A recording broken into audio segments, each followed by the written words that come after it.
Mike Glover. Welcome to Free Range American. I'm overwhelmed right now. From what? Just the environment, man. I love it. Yeah. There's a lot of wood, a lot of burnt wood, a lot of pallet wood. It's a fire hazard in here. It is a fire. It's called a fire trap. Yeah, it's a fire trap. Love it. Thanks for coming down, man. No, thanks for having me. It's been forever. I know. So Mike and I go back, I don't know how many years, 10 years? It's been a while. 10 years, give or take, whatever. We were back 10 years. And when we first met each other, you were going through a course. I was teaching the course. Mm-hmm. You were much taller. Have you shrank? Or a little bit. Okay, got it. Yeah. Fieldcraft has made me shrink a little bit. No, you're one of the guys. It's funny because when you came through, I think we hit it off, and I can't remember exactly what we talked about, but we were talking about a few different things. And there are certain things that I like, which is tactical competency, mm-hmm. which, as you know, when you're going through a course like that, not everybody is tactically proficient in those circumstances. So Mike is kind of like, one, he's a gearhead, which I can appreciate. But he also was like AJ squared away. Like you had your shit dialed. You could shoot, you could move, you could communicate. And it's funny because when I found out you were a Sergeant Major, I was like, what? You're a because he was also pretty cool. And I'm not saying that because, most Sergeant Majors are douchebags. They are. They are. Yeah, you're right. Yeah. No, and this isn't just a I love you, Mike podcast. This is just kind of giving people the context to it. But we kept in contact for quite a while.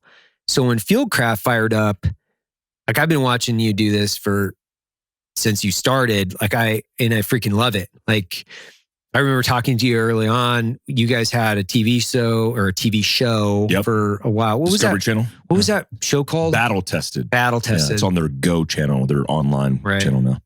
And the content you guys are putting out, the stuff that you're doing is like, man, this is really fucking cool because Jeff and I were doing some Ready Man stuff and, I was doing Black Rifle. But you were doing it like in a way that was so exceptional where I was like, fuck, that's the way it needs to be done because you're mixing in some wilderness and some survival, some overland, some tactical stuff. And I think that's an important kind of pitch to say, like, what is Fieldcraft, man? Like, what is this all about? Yeah, since you knew me and I was doing the job that we did, I came up with an idea to prepare people, right? American citizens.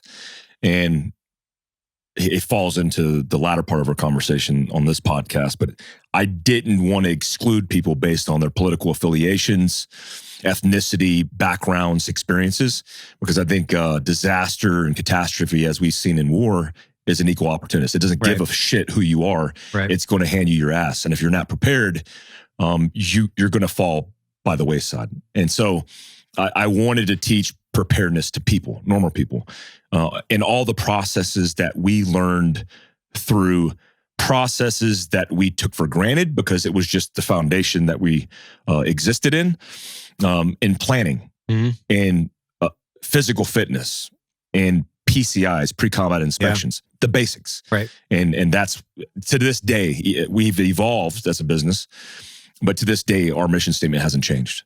What's the mission statement? To prepare everyday citizens to be better prepared for the worst case scenario. Got it. Mm-hmm. It's interesting because recently we were joking around about it, but you were talking about how you were labeled as a militia. And can I talk about that? Yeah. Oh, okay. 100%. How and who decided to label? Like, how did this come around? Because I obviously follow you on social media and I was like, what the fuck is going on? Like you, you of all dudes I know, this is like the furthest thing away from what I would define what you're trying to accomplish. But then again, I know you. So how did that, what happened? Like you, dude, I am a worldly perspective kind of guy. Right. Like I don't buy into radical ideology in the first place. Right. In fact, I've killed a lot of people for their radical ideology. Correct. Yeah. Yeah. We've killed a lot of people because of that. So what happened originally was American Contingency was an organization that I stood up to help broaden the message, which is what we do in Fieldcraft. Yeah. To be better prepared. Yep. Because I don't care, like if you want to take a gun and you want to stand in front of a building and protect the community, and you're a law-abiding citizen, I have no problem with that. But what I have a problem with is the radical extreme versions of that, right? The fringe. Yes. I don't like fringes on either side because I know what fringes, one, it's not a progressive scale and it doesn't ever progress and grow or evolve. Right. Typically you're at the fringe because you're tying in emotion and it's a failed project in the first place. Right. So when I said, I want to train Americans, former, contractor, former special operations guy, immediately the left fringe picked up on the narrative and said immediately, we're lumping him in with Proud Boys. Oh, okay. So originally an article came out where these data mining companies that just take slivers of information. I think some of it's machine learned, right? And they're just extracting information. They lump it up and they put us in the same sentence as Proud Boys. Wow. Then I had a USA Today article wrote and exposed that data mining session. And then everybody started coming after us. And whatever, man. I'm just circumnavigating obstacles, but then it became problematic because we got blocked, we got censored, suppressed. Right. And it got more real because it was affecting my business. Right. Yeah. Well, and how do you dig your way out of that scenario? Like how do you get the fuck out of it? Like a lot of people, there's a lot of assumptions made in social media anyway. Right. Because you have such a short period of time to capture information in a swipe or a press. And then you make your mind up. You want to be conclusive. Not a lot of people dig into things. Right. So the messaging was already out there. Right. Interesting enough, when we were in Montana doing a resilience training exercise for my company, CNN reached out to me. Right. And I talked to a journalist for an hour. What I found out in hindsight and just tying it together, and long story short, she was probing us because she wanted to do a 10-minute special on radicals in America. And she had just did a small piece on Proud Boys, except after our hour-long conversation in which she said, and I offered her to come down to our training center to see everything that we're doing. I think she realized we weren't as extreme as they thought we were. Right. So we try to get ahead of it. But the reality is, what are you getting ahead of? Right. People, comments. So I just said, listen, guys, fire and forget. Let's move on with our lives. And that's what we did. I talked about it for a piece of media and then continued to evolve and grow because like you, I have employees to worry about. Yeah. I mean, you just dealt with this recently. And that's a question too for you, because I in the business sense, where people don't understand the depth of business lives and what we work so hard to do, how did you handle that? I mean, debatable. It's, I did the best that I could, right? Which is, I think a lot of people, they misunderstand kind of the title of CEO or whatever it might be, which is when you're in a PR crisis, right? Fuck, I was carrying a rifle for a living 6 years ago. I'm just the dude trying to figure this out. And it's not like I have a PR company on speed dial, right? You're just like, well, people will understand because I think I'm fairly logical. And I didn't quite understand maybe the landscape as well. Like I don't spend time on Twitter, for instance. I don't fucking know what people say on that platform because I'm never there. I post on Instagram and go on with my life. I just want people to know what we're doing as a company. So I think not understanding the landscape as well as I could have probably would have shaped my response a little bit better. Yeah. But the interesting thing is when you have both kind of the fringe right, fringe left, and they're both pursuing you, where you're like, what's up? I'm just trying to roast some coffee here, man. I don't know what you guys, I don't know why you guys are so pissed off. You can't give people any more, because all they do is take what you're doing and misrepresent it. They don't understand that we have, 430 plus people that work for this company. Of course, I have Democrats and Republicans working for this company. Like, for the assumption that people might make that we only hire people from the GOP, one, that's ridiculous. It's not only ridiculous, you might be mentally handicapped if you think that. 438 fucking people in this company. I don't look for whether or not they're GOP or libertarians. One, it's illegal. Two, it's unethical. Mm-hmm. Three, I hire based on, who is the right fit for the job.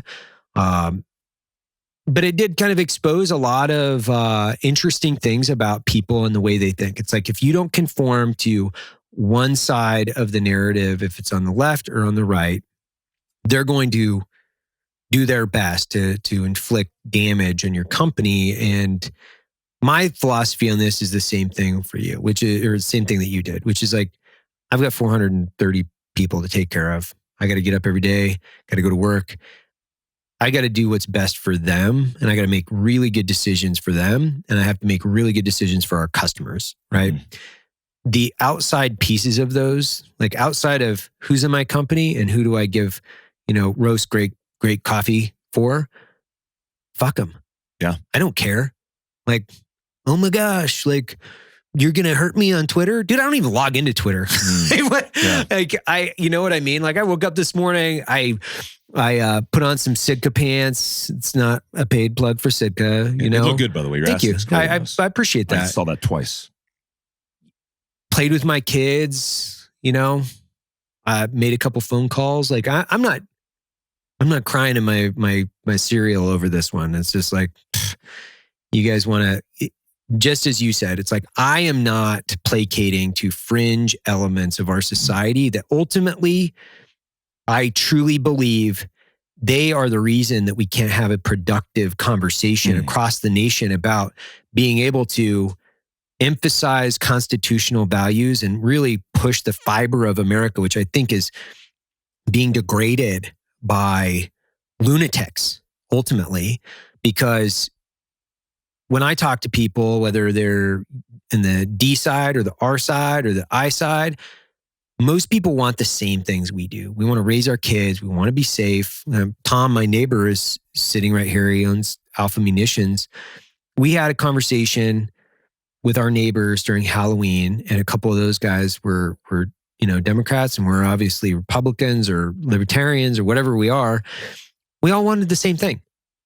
We were all talking about the same stuff. Like, hey, do you guys have food stores? Do you guys have, the ability to maintain a safe sanctuary for your family if the grid goes down, if there's a large scale earthquake? We were talking about that for a long period of time. We all agreed uniformly. There wasn't one person that was going, I don't need that. The cops are going to save me, or the fire department. Everybody's like, no, we have to have the ability to, one, feed ourselves and defend our family. We have to have those abilities. It's the fringe elements of our country right now that are forcing us to have these intense and, I think, irrational conversations at the end of the day, because we all want basically the same thing. I don't know. Give me your 2 cents. I think that's exactly right. I feel like, part of the problem is, selfless plug for Social Dilemma on Netflix, but it is the social dilemma that we're in, right? Right. When you build the infrastructure on how you are presenting yourself to the world through a icon on a social media app and a description on that social media app, that persona is what you're trying to navigate the world through. Right. And often that's the problem that we're having in communicating.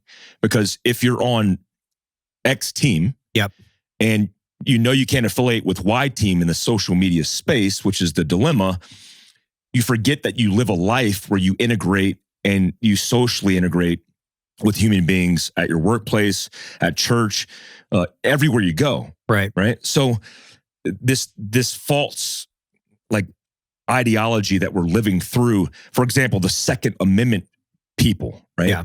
I'm 2A. Well, I don't know what that means, because mostly it means you're living a life through a persona, right, where you have a t-shirt, a bumper sticker, and an AR, right, and you think that validates you in your space. Mm-hmm. The problem is just being a person who represents an ideology, but isn't doing anything to actually change anything of substance. Right. Like, are you legislating for 2A? Are you educating people on 2A? Or are you just shouting and screaming and trying to get attention from people? So you have a whole bunch of attention whores who are navigating the earth around them, trying to increase likes and get thumbs up on their comments because they're in their mom's basement and have nothing else to do. So the reality is, with all that being said, we have to get up and go to fucking work. We have to feed our families. We have to grind. We have to do things besides live in this world that is our cell phones. Now, the problem up until a couple months ago that I didn't realize, the problem is now these things are changing the way that we live our lives, because we are actually compromising our livelihood, because a distributor, a retailer, a company will shut you down. Oh, yeah. We pay Shopify, PayPal, Facebook, Instagram, all companies that have literally canceled me because of my moderate ideology. Right. And it drives me bananas that what people don't understand, I don't think people have to understand, because they're just, a lot of the times these people are idiots. Right. But what I don't understand is how this isn't being regulated, or how it's not being moderated to not grossly affect. If somebody emails a company right now that I work with, and maybe if you're at home and you're a fringe actor, email Stripe and do a complaint. Call me a Nazi, alt-right, white supremacist. I'm Korean, by the way. I'm Korean from the waist down. Do that, and I guarantee you I'll probably get canceled, because that's a risk and liability, and you're too scary to potentially work with. And that's, for me, where the rubber meets the road. That's, for me, where I go, team, how can we change the legislative process? Who do we have to get in contact with to make sure that this doesn't continue to happen to people like me, who are just moderates trying to grow a business and feed my family? Yeah, and that's the thing that I've taken away from a lot of this, which is you're a moderate guy. There's no way, I think, well, there's obviously anyone can interpret whatever the fuck they want from somebody, but from a guy that's been following you from the very beginning, you're preparing people to ultimately survive a life-changing event, regardless of what it is, right? That's something that people need to have. So from my perspective, when I see this stuff, I'm like, for you to go out and be able to teach people how to be more reliant on their individual skill sets in order to survive a catastrophe that doesn't burden the system.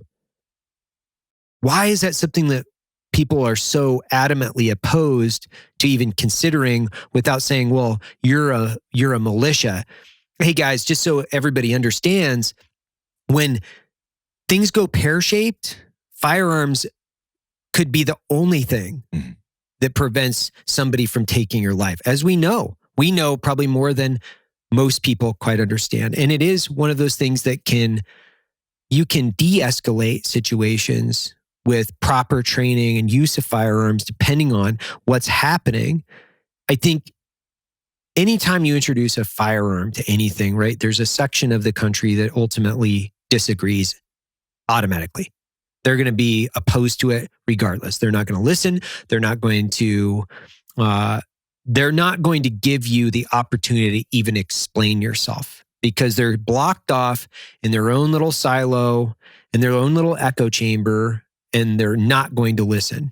So part of the problem is these loud fringe minorities that are blocked off out in their little silos. They're not willing, and more importantly, they're going to compromise the integrity of any individual that doesn't go lockstep with whatever it is that they believe in. And we're seeing it across the fucking internet. It doesn't matter. it's tragic on so many different levels, because as we look at even from veterans hiring perspective, we say, what skills do veterans have, especially from the special operations community, and they come back into civilian training or tactical training scenarios? How do we get their experience-based knowledge, their wisdom that they have, and then inject that back into our country in a positive way without being interpreted as, well, you're a fucking militia, which I think is ridiculous. I decided at one point to leave contracting. Right. And when I left the military, I had just finished my college degree, which took me 15 years to do, nickel and diming it. And I was going to go to the HRT route, right? Which is, standard. There's a lot of us with our backgrounds that do stuff like that. And I was like, you know what? I don't think I want to work for the government anymore. Let me apply to a couple jobs. Mm-hmm.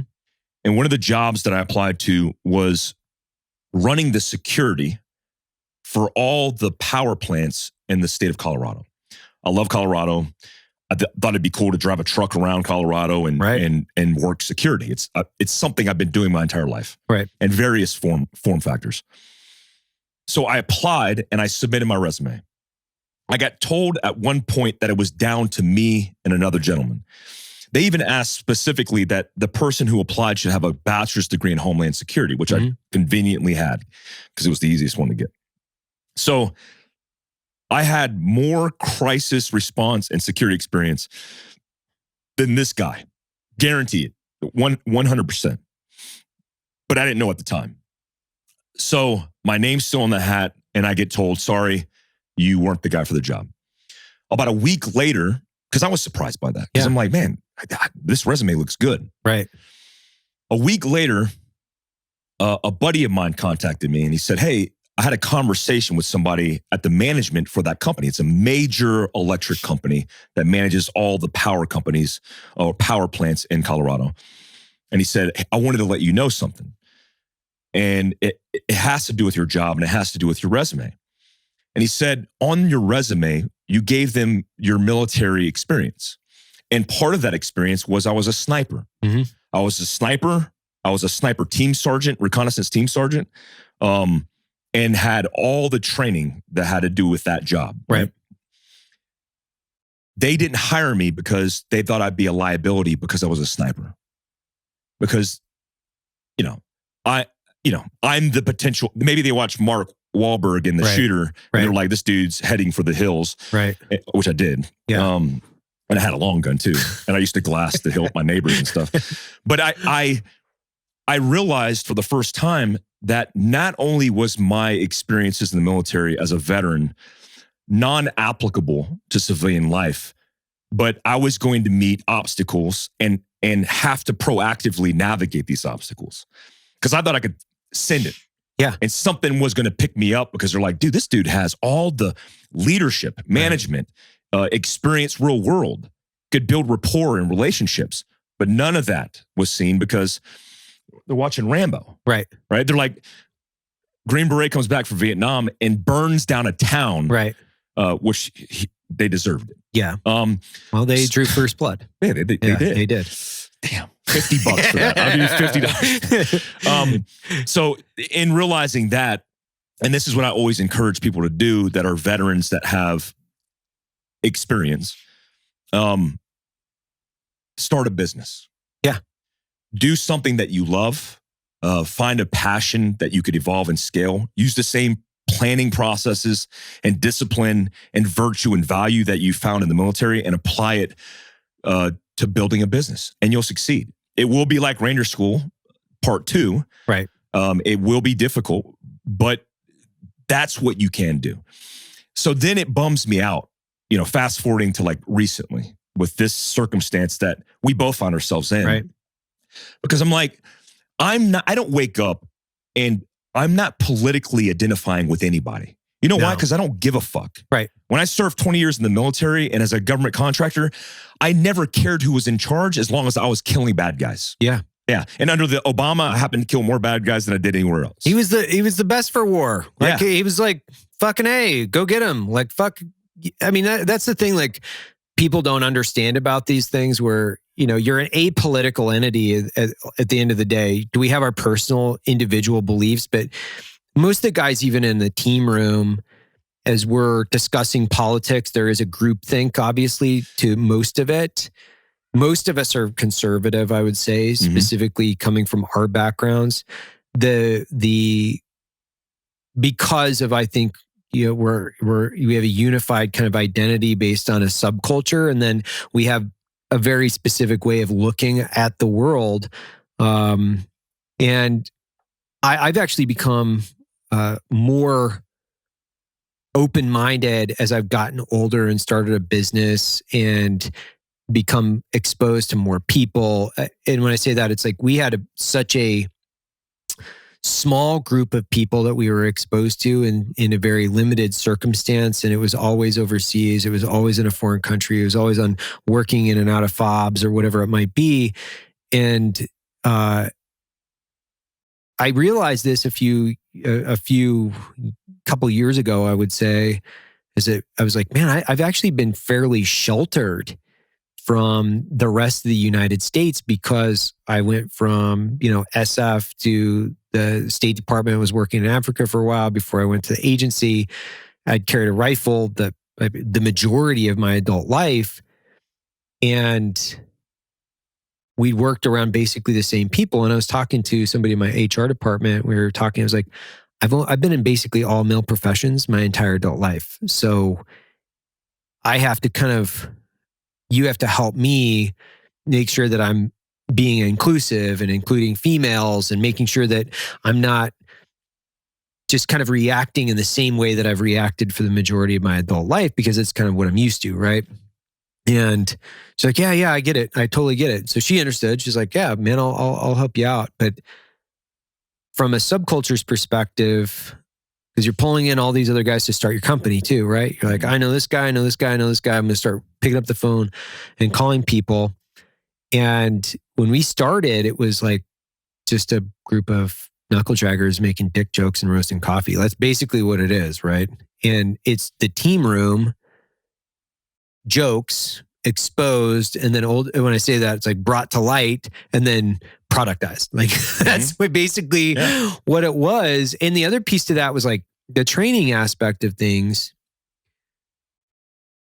I was burnt out with it. Like 2.5 years of,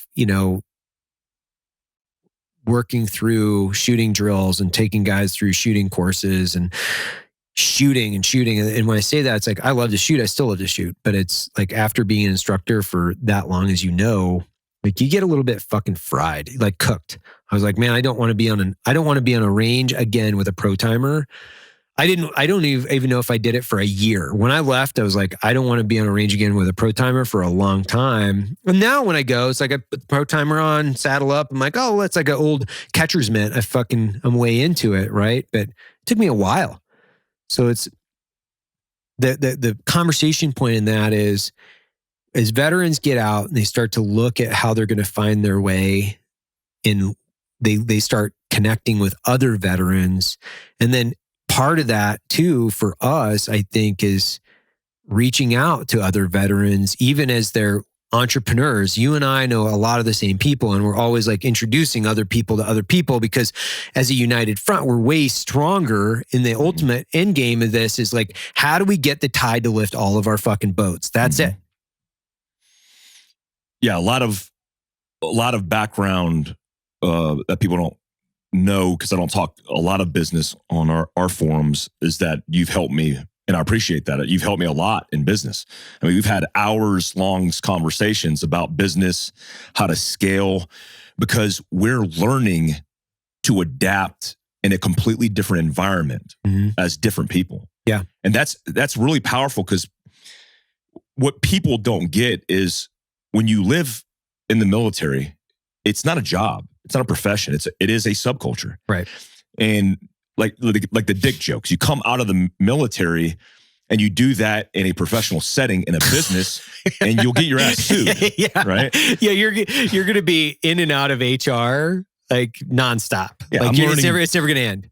I have now started to adapt and learn.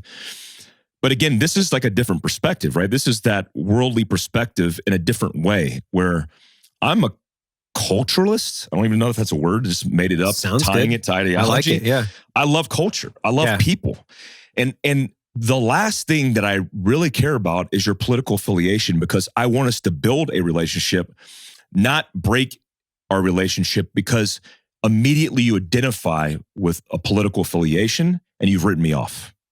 And that's the problem that I have with this lack of substance and understanding who you are, right? Who I am, the complexities of situation, the understanding of culture, the understanding of the love of people.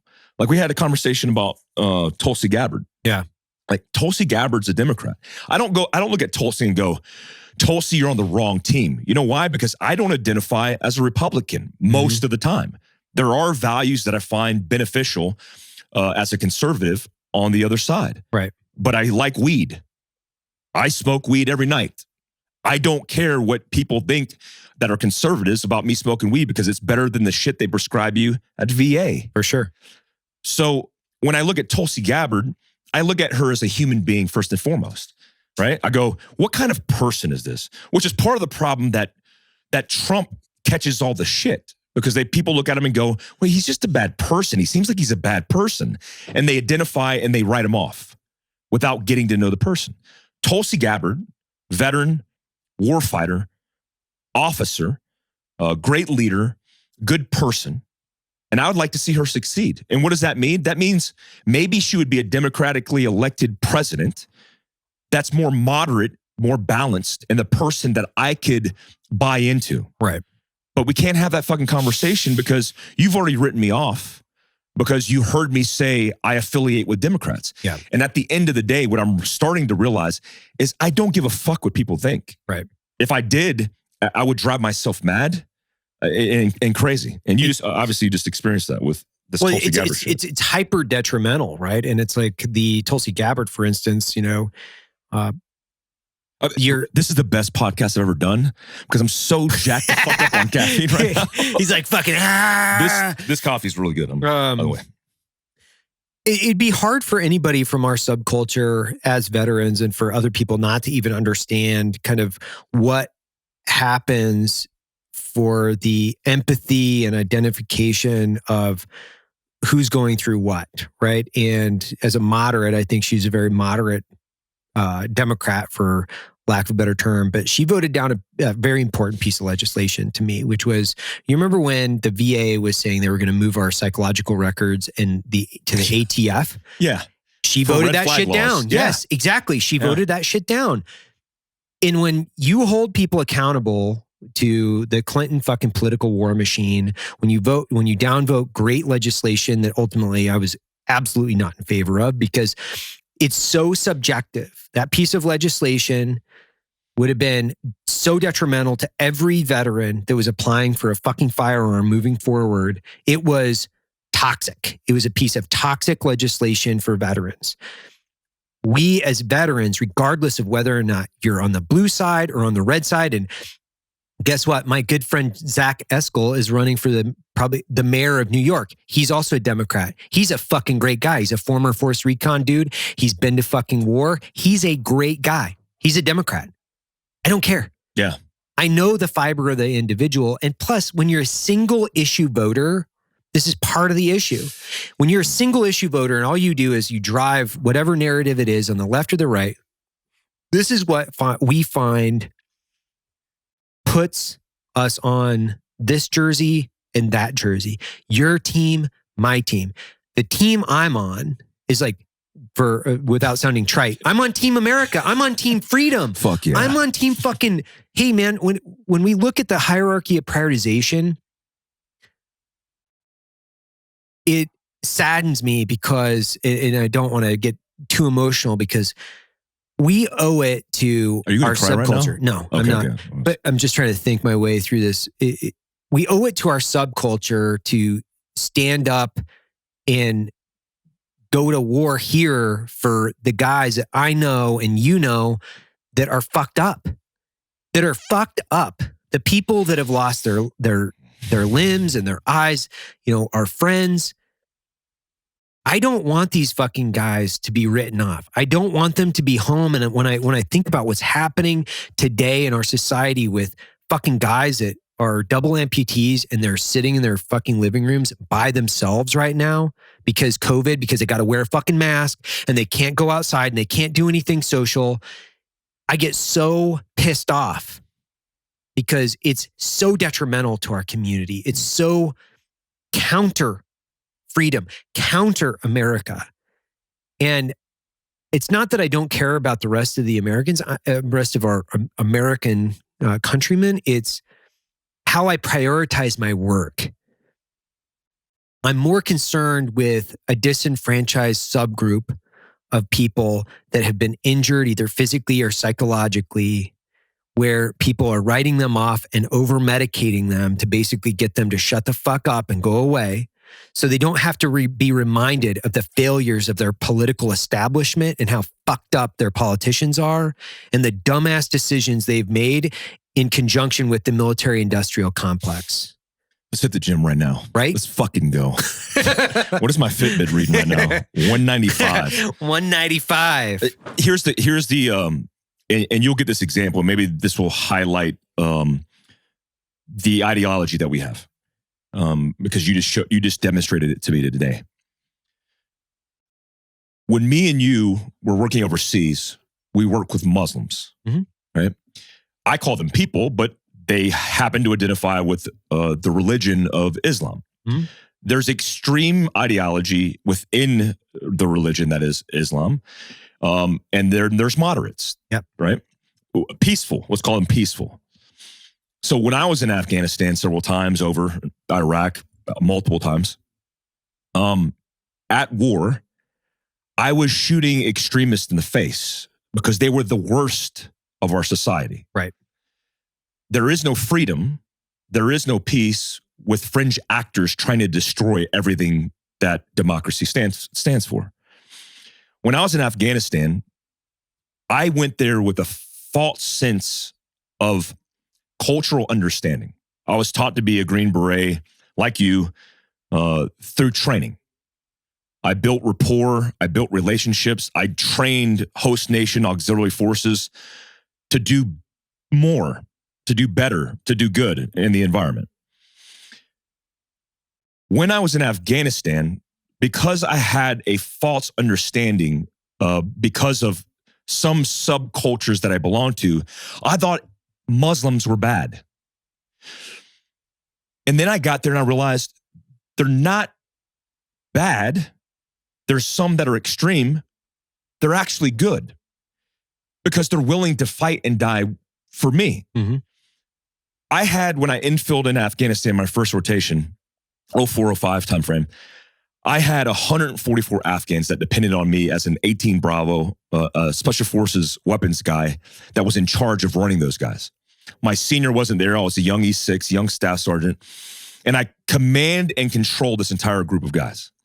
Every single time that we went out, they defended my life and my team's life like we were best friends. And we build relationships. We drank chai together. I knew their families. They were people that I really, truly believed in as human beings. To the point and to the extent that we decided to build a mosque for them. And so we built a mosque in the middle of our fire base, which actually stopped the indirect firing, by the way, of 107 millimeter rockets, which was an added benefit. But we built it hand by hand, piece by piece. We built it next to them. My 18 Charlie was killed in combat, Ben Bittner, all the guys. We built it. And then not only did we build it, but we showed them respect by praying in the mosque together with them. Why? Because not a lot of people know this because they're fringe or they don't give a fuck. There's a lot of ties between the Old Testament being in the Quran and even Muslims identifying Jesus as a prophet. There's a lot of intersectionality.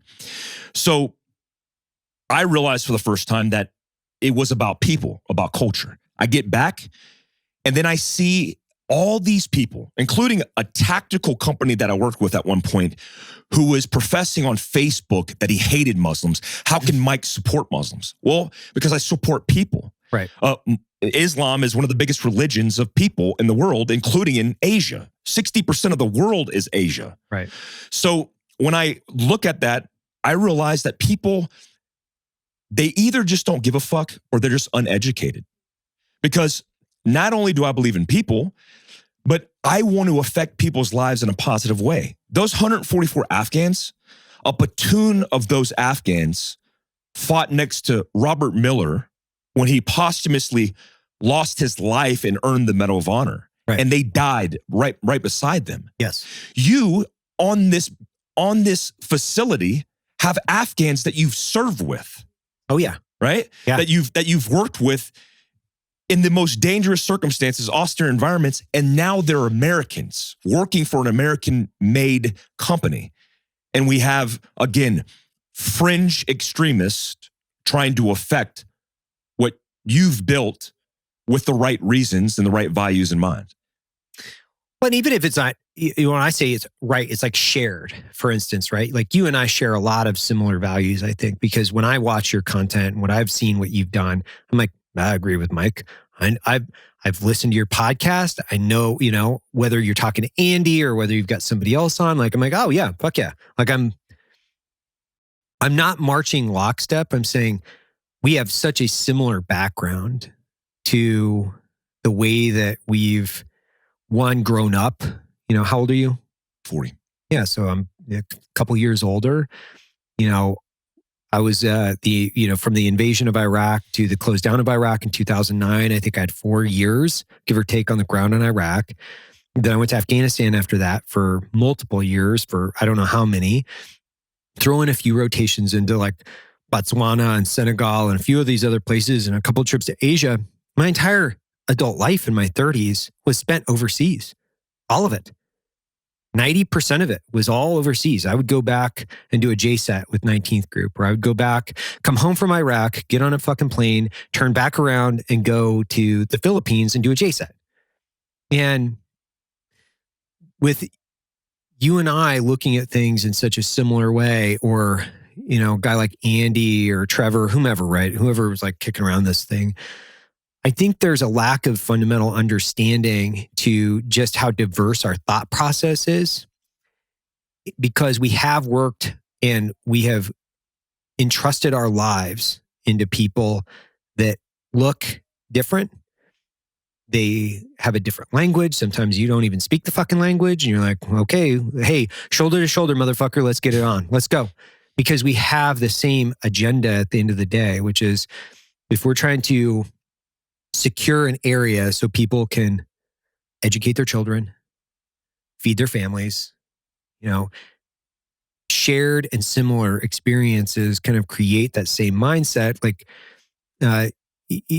as we start to roll through this, I was like thinking about it. I was like, oh, should I tell people that I speak French too? Like, I don't know. Is it going to make me like waving a white flag? No, man, I worked in West Africa. I speak French. I've been to Paris multiple times. I can fucking talk to people. I love traveling and experiencing the aspects of the human experience.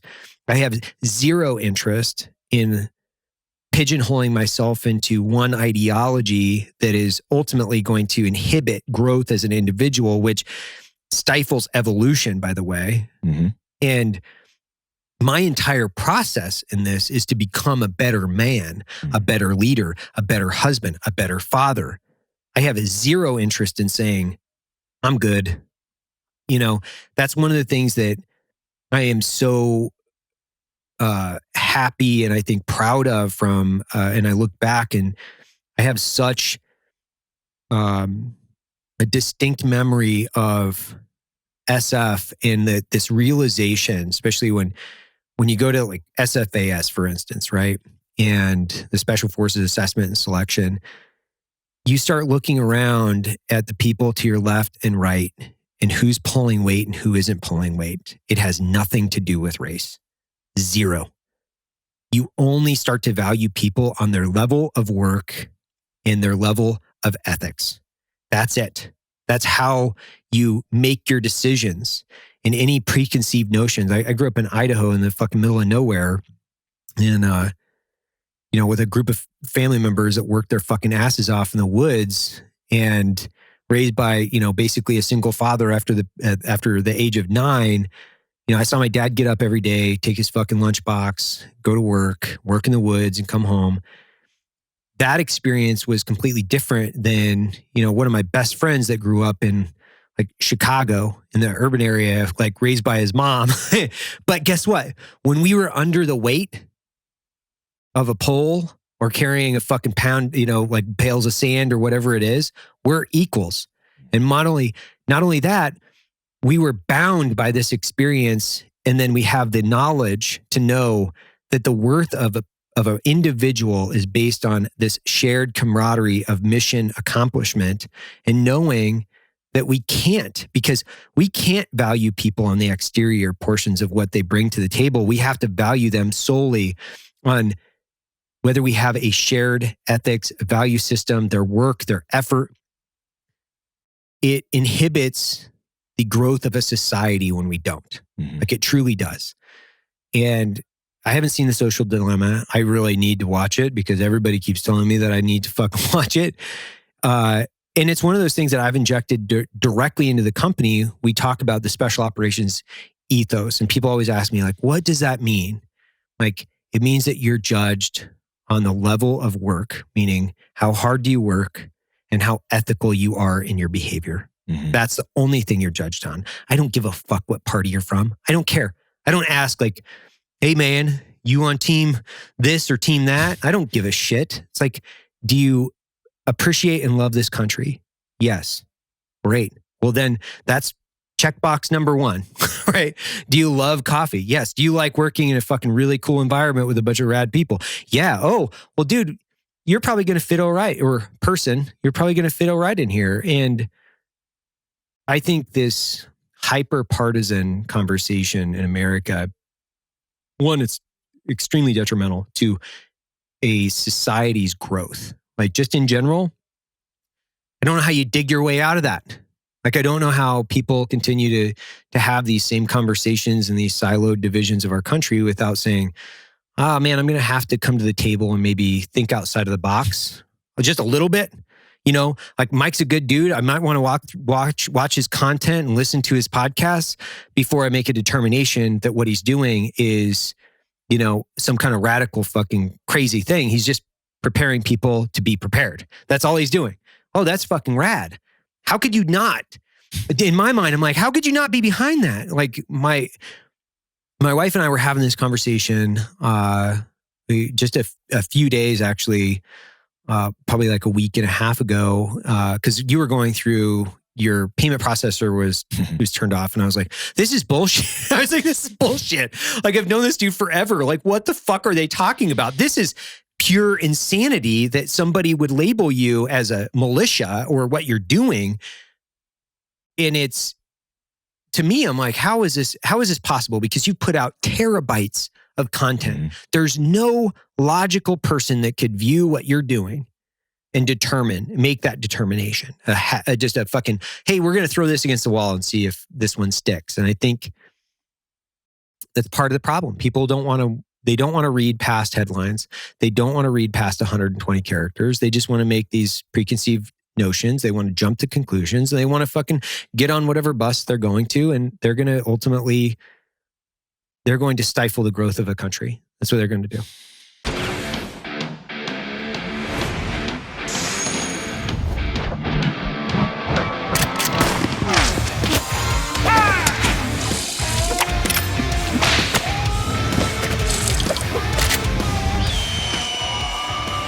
No.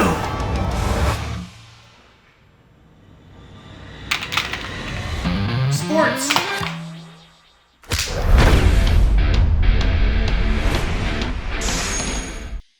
Yeah, I think it's called it should be called the Parler Effect, because I just made that up. But Parler is a great example, right? Parler is an application that supposedly is supposed to allow you to be whoever you want to be, right? Except they are very biased against the left, so you won't see that content. Got it. So people are like, oh, you need to get on Parler. So I downloaded Parler. I'm like, all right, let's see what's up. I get on the application. And then I'm scrolling through and it's all right-wing shit or conservative to right-wing shit. And I'm like, this doesn't interest me. Right. I like chicks in Lululemon yoga pants. Yeah. I like to see hippies doing crazy shit. Like I like people from all walks of life.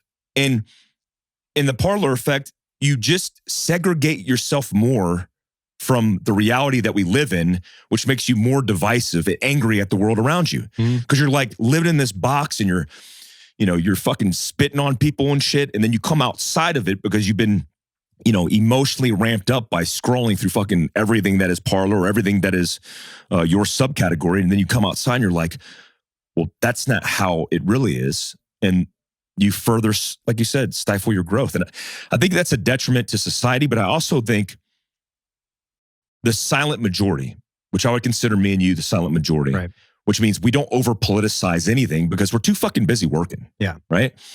The silent majority is getting off the bench right now and taking care of business and living their fucking life. And the fringe is going to fringe. I mean, when I saw the left fringe and then the right fringe, I was like, isn't this some comical shit on your stuff? Because I'm like, you're damned if you do, damned if you don't. You can't respect constitutional rights and focus on legislation and like guns, and also be, socially liberal. Right. It's just a conglomerate of mess that's driven by social media. My best advice, and maybe closing out this, because I'm going to fucking start dry heaving over this because it just drives me mad, is people need to get the fuck off their phones. Yeah. You want to actually do something valuable with your time? Tell your kids you love them. Spend quality time with your spouse when you're in front of them instead of staring at your fucking phone in front of each other. Be present in moments. Go hunting, shoot bows. Build relationships by talking to other human beings. Listen to podcasts and their interactions. Read fucking books. Do the things, and just a small plug. This is what we're advocating in 2021 and educating people to get back to. It's called Fieldcraft Frontier. I want to educate people on doing what we've always done.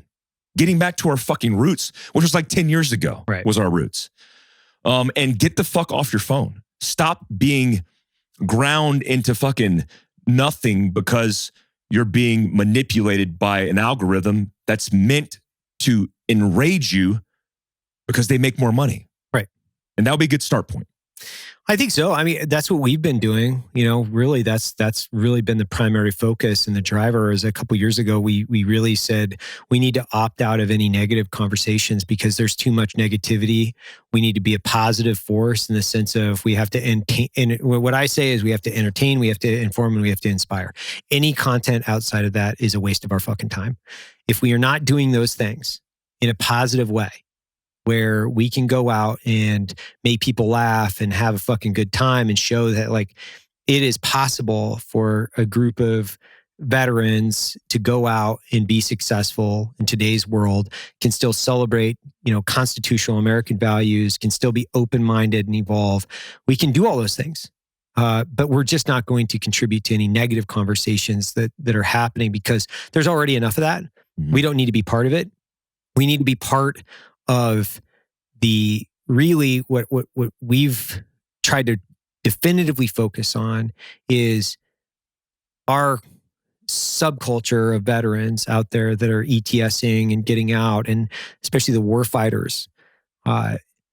We have to set some type of positive example for that group of people, and that's been our primary driving focus on all of this. And when we talk about veterans issues, for instance, veterans' psychological health, physical health, and those same types of things, a big focus has been how do we get back to getting out of our phones and into the field, right? It's like out of your phone, into your field. So, when I picked up archery, for instance, a couple years ago, I started with a traditional bow because I wanted to have just this baseline.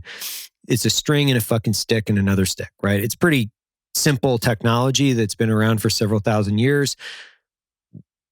Why not try to be proficient in this? It became an active form of meditation. I'd stuffed coffee bags, basically big burlap sacks together, and was shooting it in the back shop for a while. And then eventually graduated to the compound bow because I was like, man, I want to be able to kill something, and I really want to be completely self-sufficient in what I do. And I know I can shoot. So, part of that is I want to learn another skill and start at the bottom, because I think that's also fucking really healthy for the mind to kind of learn and relearn a skill. John Dudley helped me incredibly with the archery aspect of things. It's become such a big part of our life. I mean, you saw we've got an archery range back here. We give bows to our employees because it teaches people to get away from their desk. They can go out back. They can shoot their bows. They can shoot it into foam. They can fucking miss. We can have a good time. We can, wager. We can be interactive in a way that's not electronic, right? There's no electronic mechanism whatsoever. You're not going to make an app for that?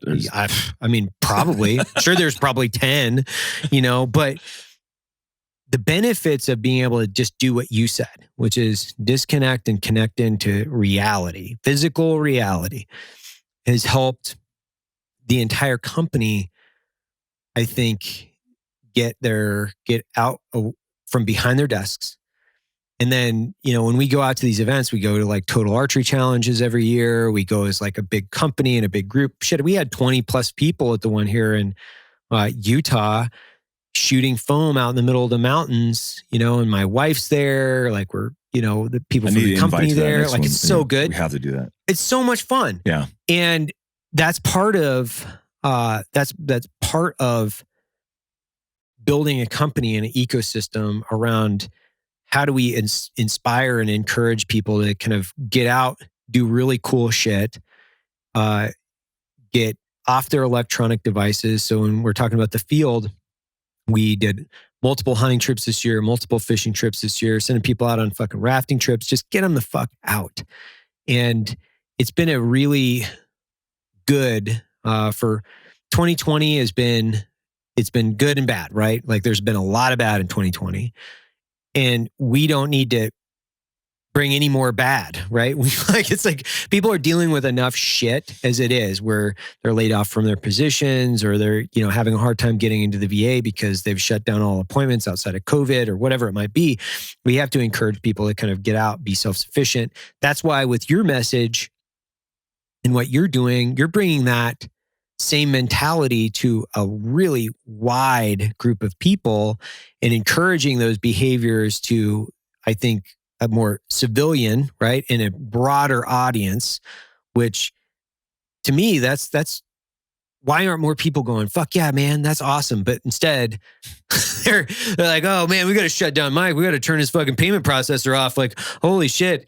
He's doing something completely unorthodox. We got to figure out a way to like really do something negative. I'm like, man, if we could try to just figure out how to do some more positive, which sounds cliche to a certain degree, but it's already detrimental, right? And we were talking about it earlier where, the ecosystem here is completely changed because of COVID. I've had to send people home and they've got to work from home. We don't have, the diverse conversations that we could have through the hallways and walk through the halls and smoke and joke and, interact in a social ecosystem together in the way that the company was actually built.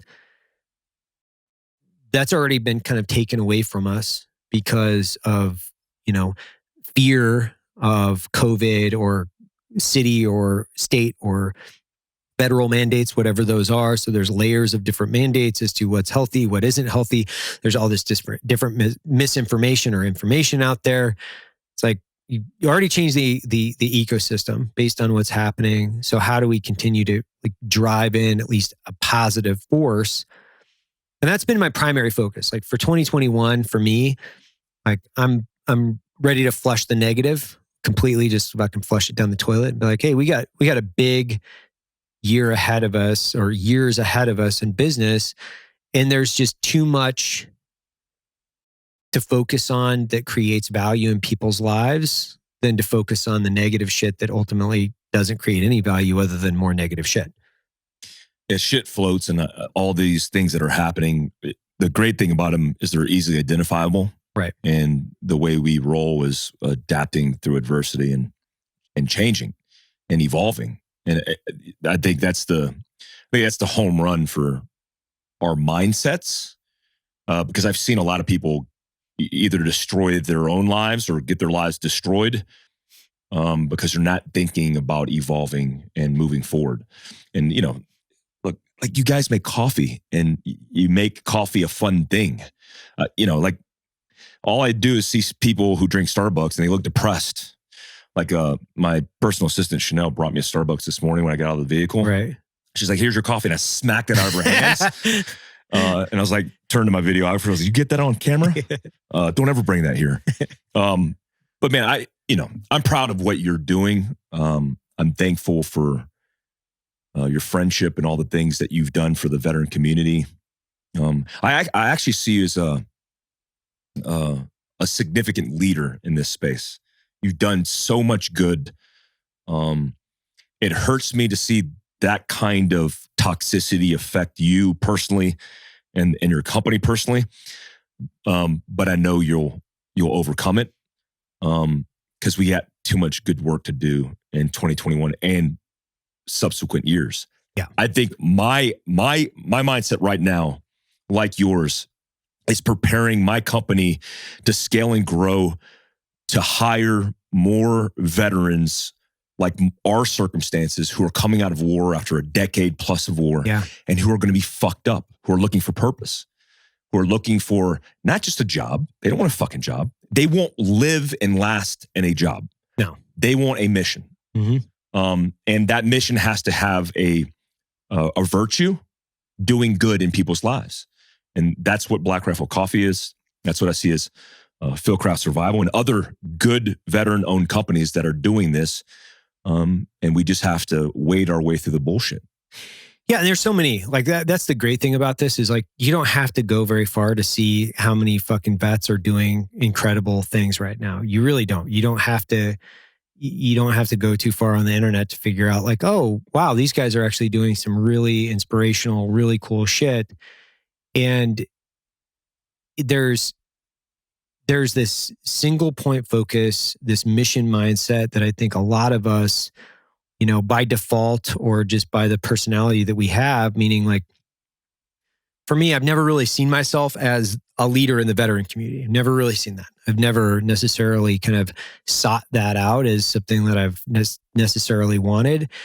I just wanted, ultimately a couple of years ago, like I was saying, we had the opportunity to really double down on where we wanted to make the greatest amount of impact. And the greatest amount of impact that we felt we could do the greatest amount of good was with the veteran community. Like we have these conversations daily, if not every other day, as to, how do we plug in and create a big difference in people's lives? And we have to continue to go forward, and ultimately we owe it to our entire community to kind of say, well, if we're picking up this, then we're going to pick it up and we're going to run with it.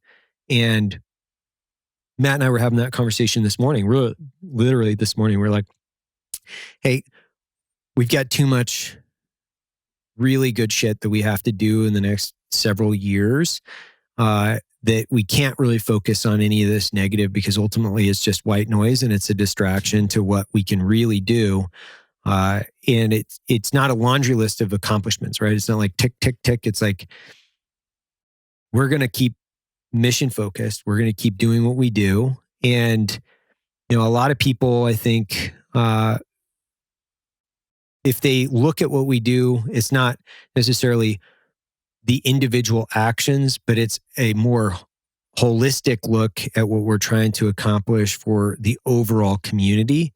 And being part of that, I think, is all of us, right? So whether that's like Neil Curry down at, Ready Gunner, or you or me, or, half the guys that we know in the the military entrepreneur space. I was talking to my buddy that owns Softfleet the other day, and we were talking about, what we're doing. And it's a primary conversation for all of us to say, what are we doing for veterans? What are we doing for mental health? What are we doing here? Because I found this piece of technology.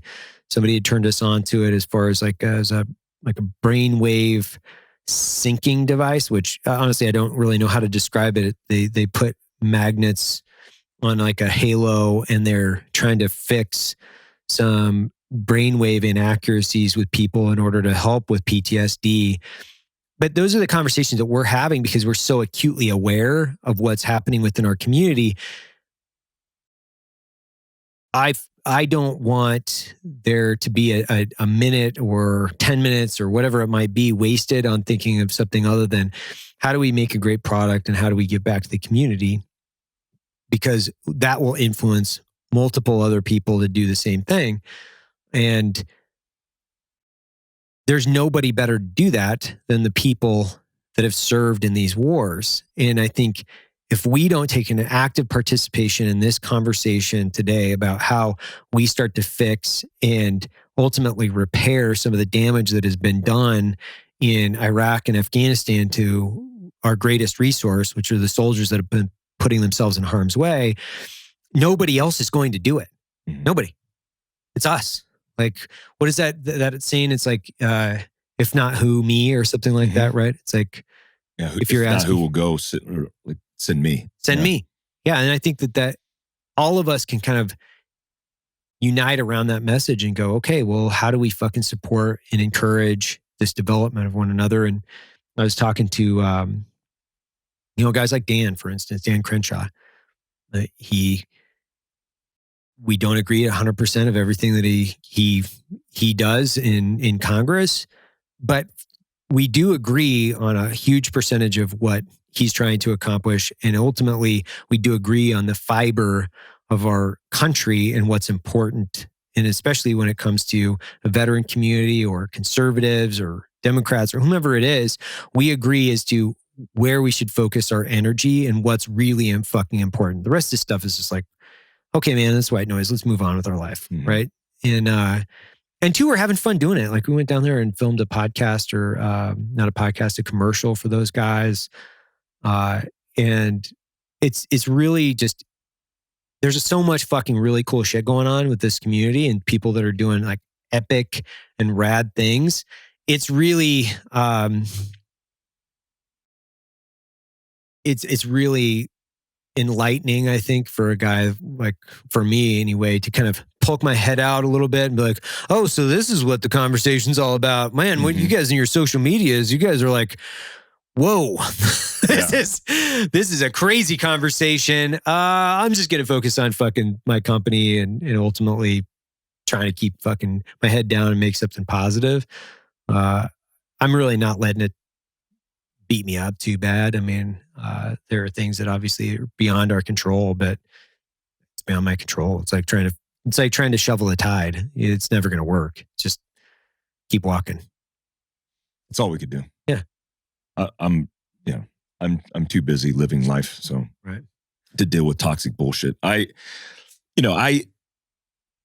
think you should, and I'm just putting this ball in your court. I'm putting my balls in your court. Yeah. Put those in there. I think we should do a veteran entrepreneur, call it seminar. Yeah. And we should bring, Tim Kennedy reached out to me and said, hey, I got this idea. So it's Tim's idea, but just piggybacking off of that idea and actually getting it done. I mean, it would be Salt Lake City is a good place to host it. This place is a good place to host it. But having all the major CEOs of companies that kind of represent the ideology and doing good for not only veterans, but business and people. Right. And have the talking heads communicate like a key leader engagement would be like a crosstalk. Yeah. Would be super beneficial for the way we evolve as businesses. Because I often think about the personal conversations that we had about business and scale, where I'm learning from your mistakes. And then I would tell people those same mistakes that I learned and tell them about what I learned from you in conversations for their businesses. Right. There is no apparatus or thing that helps us navigate that. It's not like a field manual for business. Right. We're just figuring the shit out unconventionally and making it our own doctrine. And that's so important because, as we all grow and as we all scale, I look at all these veteran-owned businesses or businesses, period, that support the veteran advocacy piece, that we're creating homes for a lot of people who are lost. And I was lost as fuck. I mean, transitioning out of the military into even the government contract work, which is similar to what we did in the military, was a temporary shelter, but I was truly lost because I didn't have a purpose and I didn't have a lot of the things that I self-identified, and it was an umbilical cord that was created, and once that was cut, I was flapping in the wind. So, whatever that looks like, I think you should be the guy to run it, because of all the experiences that you've learned. Maybe host it, but I think that'd be beneficial for everything we're talking about. Yeah, no pressure. No, we've thought about that a lot. Where Matt and I talked about that last year. Jared, myself, Matt, we talked about that a lot. We were like, okay, where are we going to host something like this? Because we've had similar conversations, I would imagine, with guys like Tim, where how do we do a lessons learned type of scenario where we can all come together, talk about all the fucking mistakes, where it's like, it's impossible for us not to make mistakes in this, because people that have been doing, business for a lot longer than we have, that have been formally trained in, Stanford or some of these other institutions in business, they're making mistakes. So, a couple guys, for instance, that were carrying, rifles for a living 6 years ago, of course, there are going to be a fucking litany of things that we could have done better or reacted to differently. That lessons learned piece of being able to share information and then pull that information out. Jocko, Jocko is a great example of that, where, he puts these seminars on all the time for corporate America. So he has a different aspect and a different position on that too, because he speaks to a lot of different corporations out there. So he has a diverse pool of information from all the corporations and heads of corporations that he's talked to. He's good friends with my business partner, that, has been really helpful to me, specifically in the last couple of years. So like Jocko was hired by him initially to do some leadership development for one of his companies. Then Jocko and I knew each other, and we all kind of got together and we're like, well, wow, how can we help the entire community? And we've been talking about this, I think, in different aspects, whether it's like you and Tim or me and Jared or whomever it is. We could do something. I think we could literally put it on the calendar for 2021 and go, fuck yeah, let's do it. Send out the invites, figure it out. And then it would be a pretty epic lineup of people that have made laundry lists of fucking mistakes. And ultimately everybody could go, oh wow, I don't want to do that. That's a landmine I don't want to hit. That's a landmine I don't want to hit. And trust me, there's been a few of them, right? There's been lots of different landmines in the last few years out here where, somebody told me a few years ago, they're like, the battlefield of business is littered with failed LLCs, right? It's like, it's just, if you look across the landscape, there are very few that actually continue to succeed. However, statistically, veterans are something like 5 times more likely to succeed in business than a person that doesn't have the same or military experience. And it's huge. So the statistics are out there too, where veteran entrepreneurship can be encouraged through the veteran community. And ultimately, I think we can go out and talk to people, give them lessons learned, and they can learn from all of our dumbass decisions that we've made. And the good, I think, would be a force multiplying effect down the road, because guys starting businesses and then they hire veterans and then they hire veterans and they start businesses. It just continues, I think, to grow out. That would be an easy one. Like, we should absolutely just put that on the calendar and be like, fuck well, it. we saw the failure of inner communication and operability in the agencies and the government institutions we work for. Yep. I mean, you're sitting next to a guy who's planning a similar op in the same AO, area of operation, that doesn't even understand that it's going to compromise his operation because you haven't just spoken to him and he's right next door to you. Yep. Right. So we're becoming more sheltered because we want to protect what's ours. But every time I've seen a share of information, special missions units and certain parts of the use of SOC are very good at it and doing crosstalks and cross briefs. It would be hugely beneficial. I mean, you could write a book on it, right? You could do a business book on it just from the notes of each speaker who talked about their lessons learned. And look, I'm as a CEO of a company, like when we talked a year ago, even 2 years ago, when I would call myself a CEO, I'm like, it's me and a dude, and a chick. That's it. Yeah. I'm doing the marketing with the phone turned around and then I'm packing the box from the marketing that is sold. But now I feel like a CEO. And now my world has opened up. And I'm like, man, I have people's lives, families, responsibilities that are broadening and scaling. And I don't have a school, an academic understanding. And we're in the trenches. Yeah. I think that would super benefit the community, but also me individually, us individually. I want to pick apart people's brains and understanding of how they scaled or grew their business. I mean, having Jocko, Tim, all these influential guys, we're parallel. Where do you see Fieldcraft going? Like, where can you talk about that? Can you see like we'll be selling yoga pants next year? Probably. So here's what I've decided to do, and this is coming from a business meet that I had for a week recently on course of action development, figuring things out. Because I'm navigating a world now that is hell bent on destroying my business. Right. That started primarily with Shopify, where I've funneled millions of dollars through Shopify of customers' money, and then we pay through Chase that decided my merchant service, they don't support businesses like mine with no explanation, right? Froze $70,000 in just a couple days sales and just said, well, you're not getting your money back for 70 days or 60 days. So the problem that I have is I'm associated with guns, but I don't have a gun company, right? We don't do gun sales.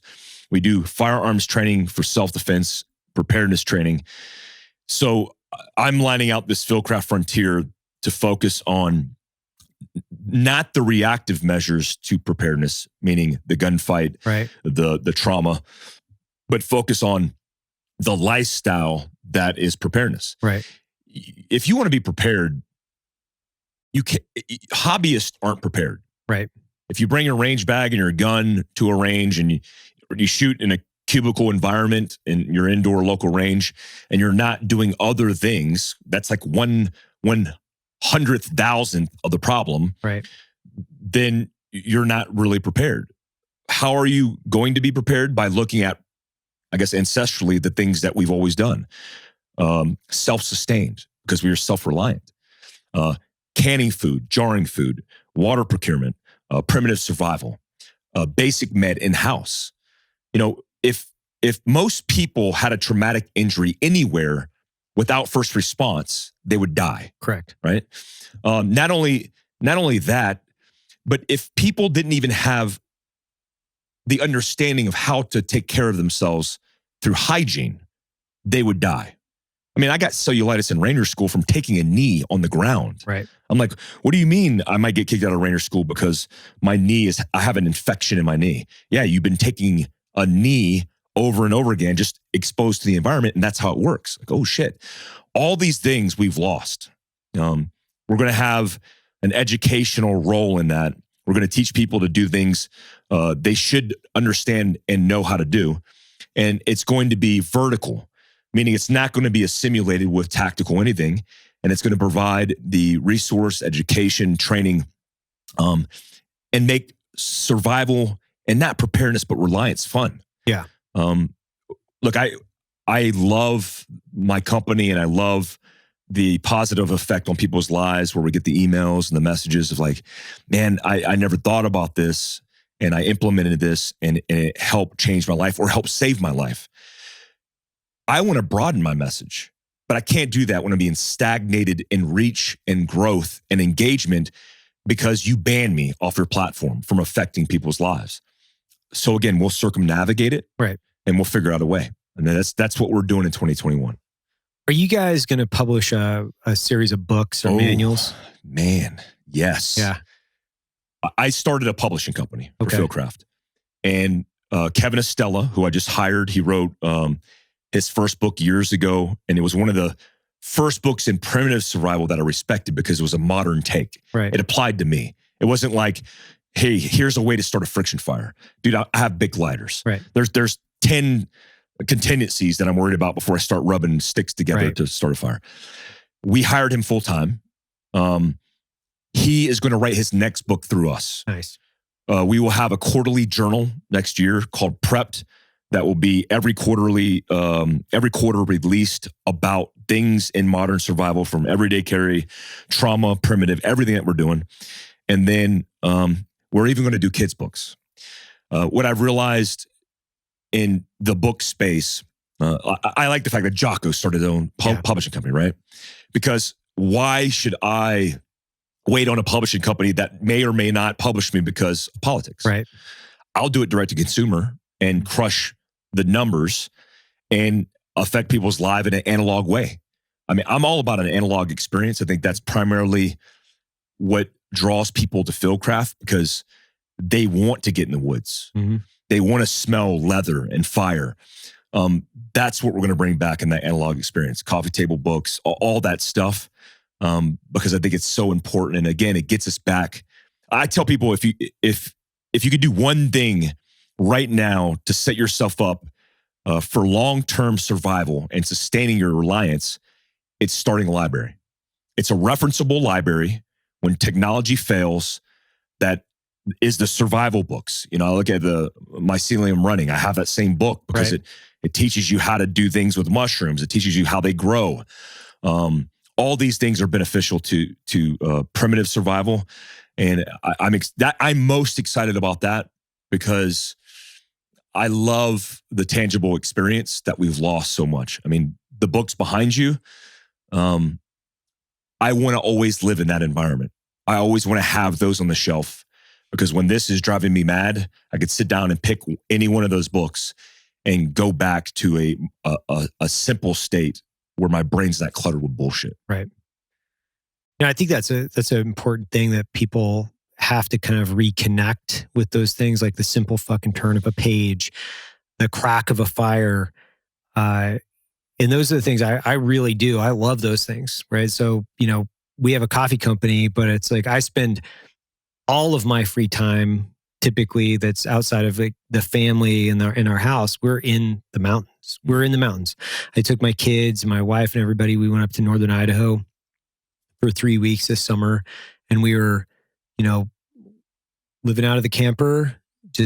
I was fly fishing. Kids were playing on the beach, you know, making a fire every night, cooking over a fire, no cell phones, no electronics, just back to being a family in that environment. And the things I love about this, especially when you're adding the skill sets to that, where you can go out and do something interesting and fun and learn a new skill and flip the pages of a book and go, oh, this is cool. Let me try this.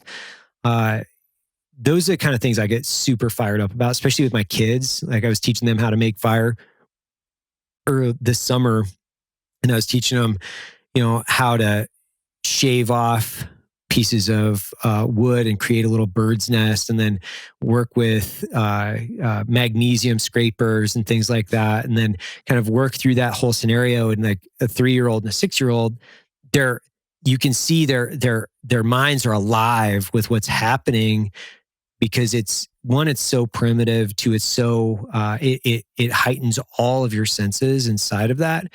So I couldn't agree with you more. Like the children's aspect of that and teaching our kids how to connect with these things is so important.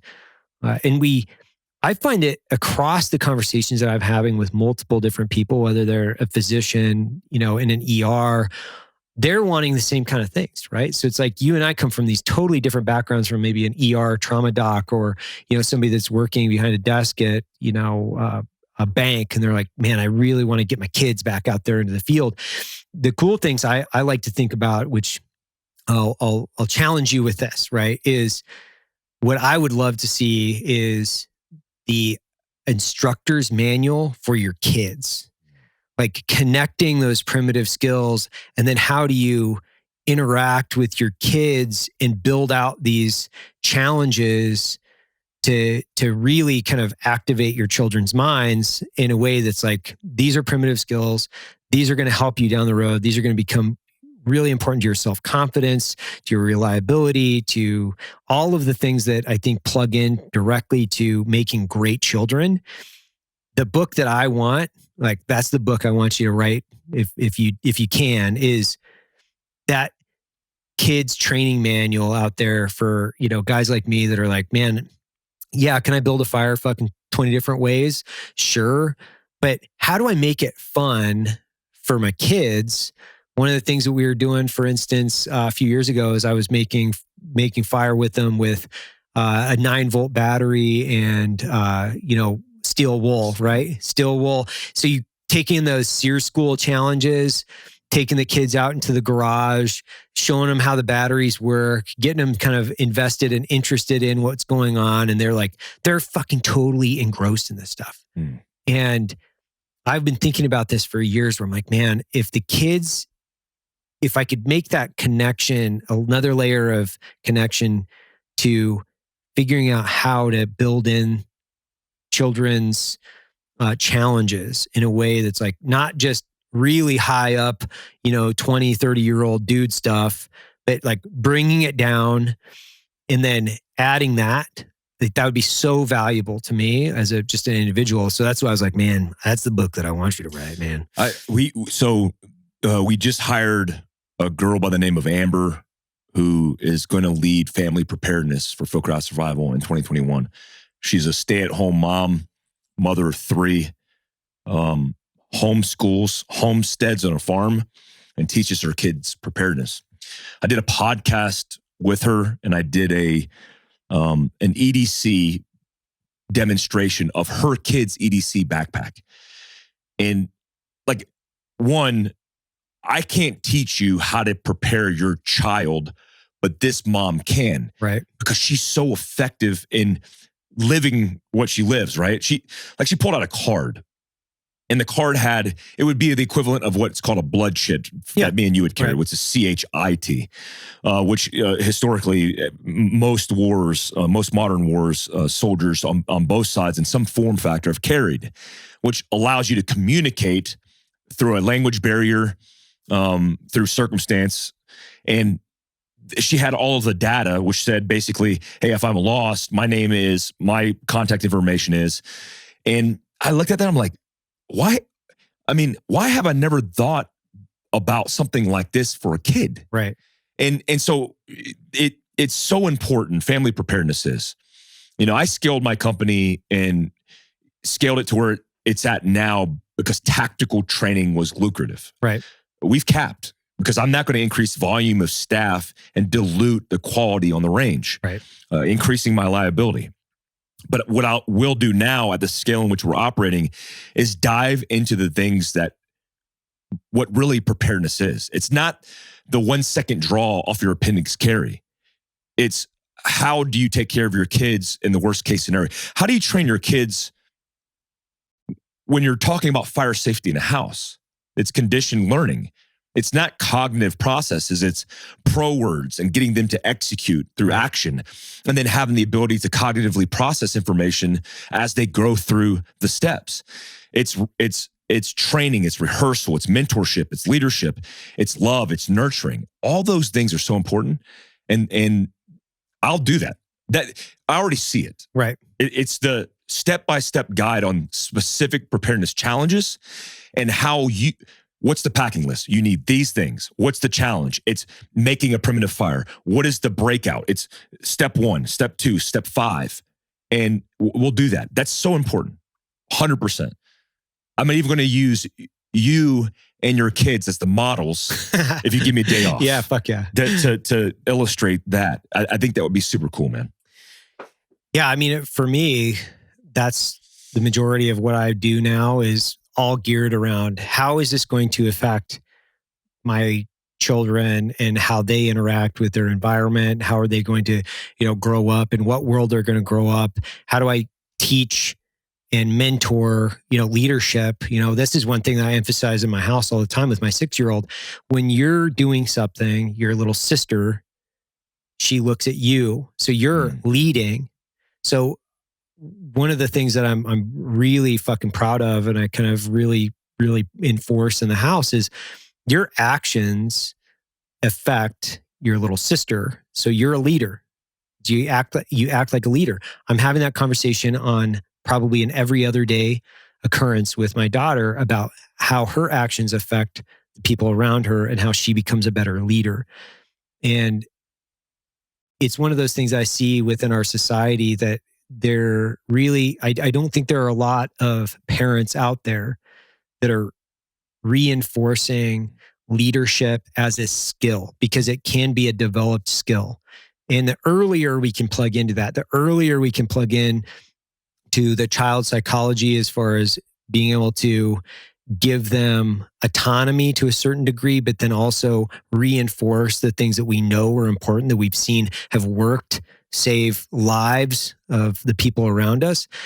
I think that's a lost art. And I really do think that that's a challenge that the veteran community can pick up and say, guys, we got this one. We can write books. We can put information out. We can talk to, our country as a whole and say, how do you teach leadership? There's really not a lot of places that are teaching leadership anymore. It's management. It's not leadership. And leadership is still being taught in the military. I think it's one of the last places that's being taught. And it's one of the most devalued skills in today's workplace as far as being able to emphasize and then hire for people's leadership skill.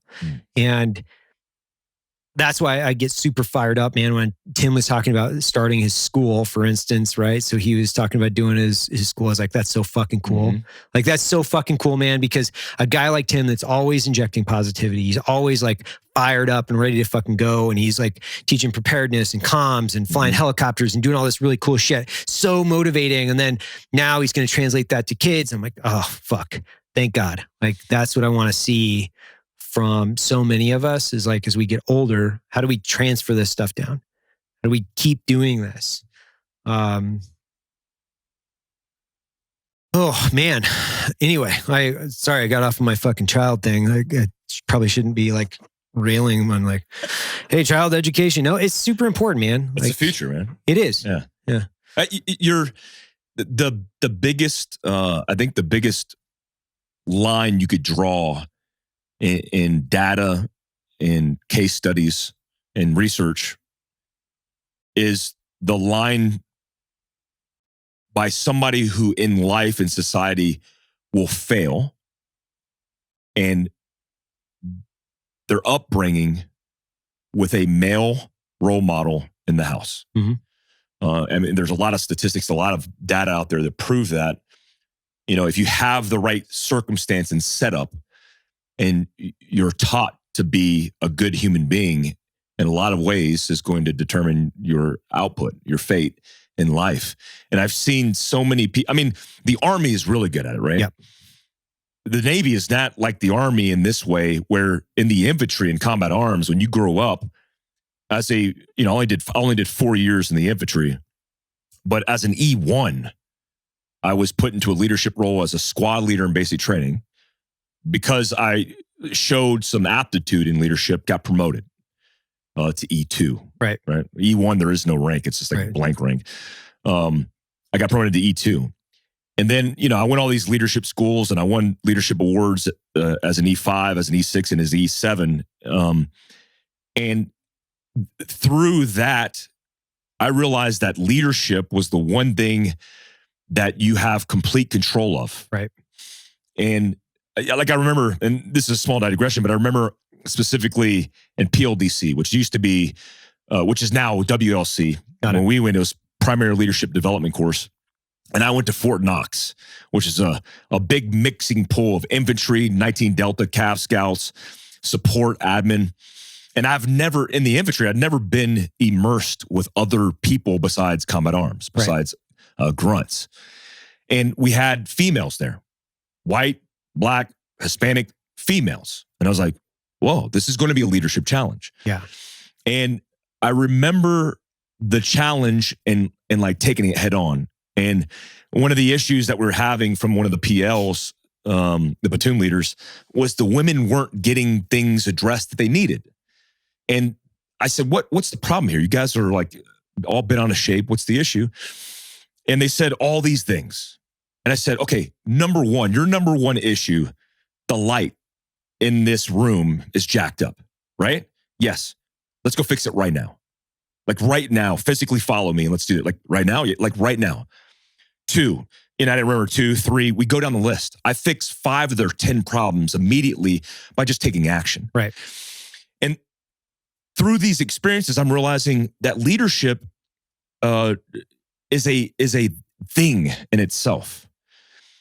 When I grew up with a military dad who was in the Army, he was very humble, passive, and kind. I learned my empathy from my father. He was not a disciplinary. My mom, who is schooled in some martial arts, my mom once threw a fork at me, and it stuck in the wall next to me, in the drywall. Right. And I was like, I pulled it out, was like, okay, now whatever I was doing bad, I'm going to be good. She was the disciplinary. So I got this weird mesh of these two different worlds, which made me who I am. But it was instilled in me to be confident in football and growing up as a boy. And I took on these things that were these traits. What I've realized after a reflection of a military career in hindsight is the military built this leadership characteristic in me that I can't see and identify in the outside world that's civilian space. I walk around and navigate businesses and people and everything that we're doing, and I'm like, my confidence is perceived in some instances as arrogance and anger and ego. And I'm like, fuck. Like, where are we learning this? If we're not learning it in churches, if we're not learning it in communities, if we're not learning it in our families, where the fuck are we learning this? And that's so important that not only as men and women who have been leaders in the military to teach our children, but to come up with creative ways to spread that love in podcast and information and books, whatever it may be. Because you're right. Our world from the inside out, at the base level and foundation is falling apart because our children are being raised as pansies, as panderers. When kids are and this is a different rabbit hole. We probably don't need to go down this road, but it super offends me. When kids are giving the option to be whatever sex they identify with as a child, where we're sexualizing kids, right? I wanted to be He-Man, a fucking koala bear, an astronaut, some weird shit I can't even say on this podcast I wanted to be. And we're telling kids that it's okay for them to self-identify sexually as a transgender, for example. There's a fucking problem with us. We have some issues. There's so much emphasis on that, whereas maybe we should encourage leadership and accountability outside of, identifying over what organs we have, right? So that's the thing. I'm like super confused as to why there's so much emphasis on the sex organ specifically. And like, what is wrong with a society where there's too much emphasis on what organ you're using to procreate versus what organ you're using to make decisions, right? So there's too much emphasis on a reactive, more primitive portion of our body versus the thing that clearly differentiates us from the rest of the animals in our world. It clearly differentiates us, right? We make fire, we fucking built the wheel. This is the thing that ultimately decides who we are, not who we decide to procreate with. Yeah. And that's a super confusing conversation to me in our modern society as well, because I'm like, you guys are fucking weird. Like, just bottom line, you're fucking weird. Like, what is wrong with you? Like, encourage growth and development of the mind and not, if we let our children just decide, for instance, if I just let my kids decide what they were going to eat every day at, 6 years old, they would eat nothing but fucking ice cream every day. So how are they going to have the cognitive ability to differentiate to what they are when they can't differentiate between what tastes good and what's healthy, right? They won't be able to make that decision. That's what good parenting is all about. So it does. It frustrates me, and ultimately, I just kind of tune out of that conversation because it's just boring, and ultimately, there's a lack of intellectual curiosity to the entire thing, and then it's an over-articulation from one portion of our society to kind of emphasize this, which ultimately is just a waste of fucking time. Yeah, it's just a waste of time and a waste of airways. It's like, let's try to develop and encourage brain development, leadership, and accountability, not what you're going to be and what you want to procreate with. Like, that's going back. That's a regression in my mind as far as us as a human species, not an evolution in circumstance going, how do we define the next challenges of the next generation and then solve those problems as a society? Regardless of whether or not we like it or not, we might have to get off this fucking rock that's spinning around in space. And people like to think that this is just going to go on infinitely. And it's like, well, it's not, a few more billion years and the sun's going to fucking burn out, guys. I hate to tell you that. The rock is still going to be here. Like, it might be a dead rock and there might be a dead sun, but ultimately we still have a lot of challenges as just a human species that we have to define and then solve, not who we want to fuck. Like, it's just a fucking sideshow distraction to what we actually need to be focused on, in my opinion. But, who am I? I'm just a fucking knuckle dragger, man. I mean, at the end of the day, I'm not trying to devalue it. It's like, when you see these conversations, you just kind of have to tune out and go, I can affect this much space, right? Like, I have my fucking arm's length right here. We got a couple mics. Hopefully we can make some type of positive impact. And the rest of this kind of white noise out there is just like, that's what it is. Why does it got to be white? Noise. Oh, hey, true. That's a good point. Yellow noise, man. Yellow noise. We're out making there. A lot of noise lately. Shit. Well, Mike, dude, thank you, man. I'm really, I'm super happy that you're here because I love hanging out with you. Two, I'm super stoked for what's happening next year for your business. It's going to be awesome. Where can people find you? Check you out. So the big things are fieldcraftsurvival.locals.com because we migrated there because of censorship and banning. So a lot of our content is on there. Fieldcraftsurvival.com is our website, and it's Googleable. That's all our channels. It's Fieldcraft Frontier will stand up at the beginning of first quarter, but you can find all of our stuff there. Fucking A. Go check out Mike at Fieldcraft Survival. This is Free Range American. Thanks, man. Thank you.